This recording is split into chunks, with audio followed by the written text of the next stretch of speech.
Šiandien parodysiu, kaip išsikepti sultingą viščiuką air fryeryje. Prieskoniniam sviestui naudosim česnaką, rūkytą papriką, pipirus, druską ir pakelį sviesto. Kambario temperatūros viščiuką nuplauname ir gerai nusausiname, pašaliname nereikalingus riebalus ir odeles.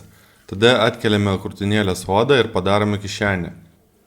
Į vidų dedame įvairias žoleles, citriną bei česnaką.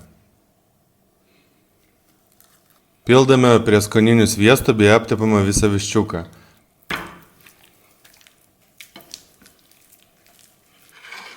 Dedame krūtinėlę į apačią ir kepame 30 minučių ant 180 laipsnių. Tada apverčiame, aptepame likusių sviestų ir kepame dar 20 minučių. Kad krūtinėlė maksimaliai apskrustų, padidiname iki 200 laipsnių ir kepame dar 5 minutės. Labai svarbus momentas išjungus air fryerį palikti viščiuką pailsėti, kad visos sultys tolygiai pasiskirstų. Citriną išspaudžiam ir skystį būtinai. O dievulėliu. Mėsa tiesiog krenta nuo kaulo. Traški odelė. Prieš serviruojant viščiuką, prie stalo galim duoti padažą, kurį užsipilam.